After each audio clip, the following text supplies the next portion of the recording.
Hello students and all the viewers, उम्मीद है कि आप सब खैरियत से होंगे। आज हम डिस्कस करने वाले हैं केमिस्ट्री क्लास एक्सरसाइज के एमसीक्यूज, जिसमें हम स्टेट्स ऑफ मैटर में लिक्विड को डिस्कस करेंगे। ठीक है स्टूडेंट्स, और ये जो न्यू केमिस्ट्री का बुक आया है उसके अकॉर्डिंग आई थिंक 4th या 5th चैप्टर है।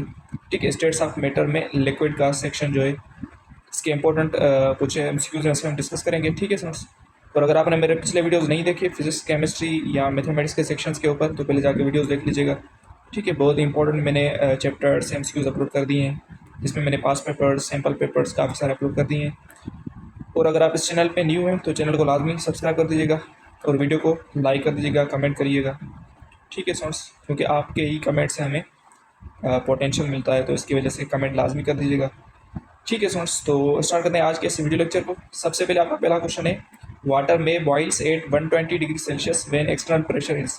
तो हमेशा बात याद कर दीजिएगा, जब भी टेम्परेचर इंक्रीज़ होगा तो टेम्परेचर के इंक्रीज़ होने से एक्सटर्नल प्रेशर हमेशा इंक्रीज़ होता है, क्योंकि वाटर बॉइल किस टेम्परेचर पर होता है 100 डिग्री सेल्सियस पर। अगर आप टेम्परेचर को इंक्रीज़ कर रहे हैं तो इसका मतलब एक्सटर्नल प्रेशर भी इंक्रीज़ होगा। ठीक है स्टूडेंट्स, तो एक्सटर्नल प्रेशर इंक्रीज़ होगा मतलब 760 टॉर नहीं होगा, 760 टॉर से अबव होगा। तो ए ऑप्शन नहीं हो सकता, बी ऑप्शन तो 100 टॉर ये भी नहीं हो सकता, सी ऑप्शन 600 टॉर ये भी नहीं हो सकता, डी ऑप्शन जो है ये आपका करेक्ट आंसर होगा। ठीक है स्टूडेंट्स, तो मैंने नीचे नोट भी लिख दिया है, boiling point increase when external pressure increases. तो हमेशा जब भी एक्सटर्नल प्रेशर इंक्रीज होगा उसके साथ साथ बॉइलिंग पॉइंट भी हमेशा क्या होती है, इंक्रीज होती है। ठीक है दोस्तों, उसके बाद सेकंड क्वेश्चन है, the state of matter having no definite shape but definite volume. तो ऐसा स्टेट मैटर की जिसमें शेप ना हो, डेफिनेट शेप ना हो बट डेफिनेट वॉल्यूम हो, तो उसे हम क्या कहते हैं, that state is called liquid state. ठीक है स्टूडेंट्स, थर्ड क्वेश्चन है, internal resistance to flow of liquid is called. ठीक है, अगर किसी भी लिक्विड में इंटरनल रेजिस्टेंस जो होती है उसे हम क्या कहते हैं, उसे हम कहते हैं विस्कोसिटी। ठीक है, विस्कोसिटी एक ऐसी प्रॉपर्टी होती है जो फ्लूइड को फ्लो करने में रेजिस्ट करती है। ठीक है, तो मैंने नीचे नोट भी लिख दिया है, internal resistance to flow of liquid is called viscosity. Fourth question है, यूनिट ऑफ विस्कोसिटी इज। तो विस्कोसिटी का यूनिट क्या है, twice debye erg per centimetre square in none of these. तो विस्कोसिटी का जो यूनिट होता है वो होता है पॉइस। ठीक है, तो ए ऑप्शन इसका करेक्ट आंसर है। उसके बाद फिफ्थ क्वेश्चन है, force per unit length over a surface of a liquid is called. ठीक है, तो ये तो डेफिनेशन है सरफेस टेंशन की, कि force per unit length over a surface of a liquid उसे हम क्या कहते हैं, सरफेस टेंशन। तो इसकी वजह से इसका ए ऑप्शन जो है वो करेक्ट है। नीचे मैंने नोट भी लिख दिया है। सिक्स क्वेश्चन है, द राइज और fall of a liquid with in a tube is called. ठीक है, किसी भी लिक्विड को जब आप किसी ट्यूब में फिल करते हैं, फिल करने के बाद जो राइज या फॉल लिक्विड का होता है तो वो किसकी वजह से होता है, सरफेस टेंशन की वजह से, केपलर रिएक्शन की वजह से, विस्कोसिटी की वजह से, या फॉर्मेशन ऑफ कर्वेचर की वजह से। ठीक है स्टूडेंट्स, तो ये 6 क्वेश्चन कमेंट बॉक्स के लिए, आप इसका आंसर मुझे कमेंट बॉक्स में लाजमी बता दीजिएगा कि राइज और fall of a liquid with in a tube किसकी वजह से होता है। ठीक है स्टूडेंट्स, सेवेंथ क्वेश्चन है, the force of attraction between similar molecules of liquid is called. तो अगर लिक्विड के सिमिलर मॉलिक्यूल्स में फोर्स ऑफ अट्रैक्शन हो तो उसे हम क्या कहते हैं, उसे हम कहते हैं कोहेजन।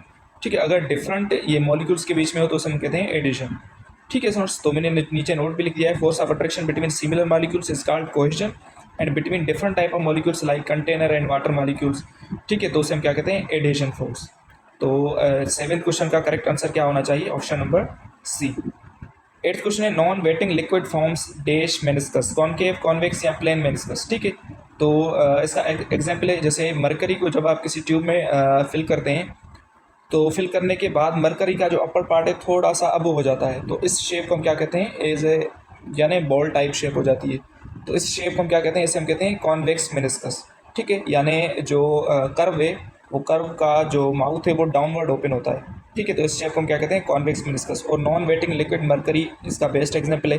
तो मरकरी नॉन वेटिंग लिक्विड है और ये हमेशा कॉन्वेक्स मेनिस्कस ही फॉर्म करता है। तो मैंने नीचे नोट भी लिख दिया है, non wetting liquid like mercury के not touch wall of container और ट्यूब। ठीक है, तो हमेशा कौन सा मेनिस्कस फॉर्म करेगी, कॉन्वेक्स मेनिस्कस।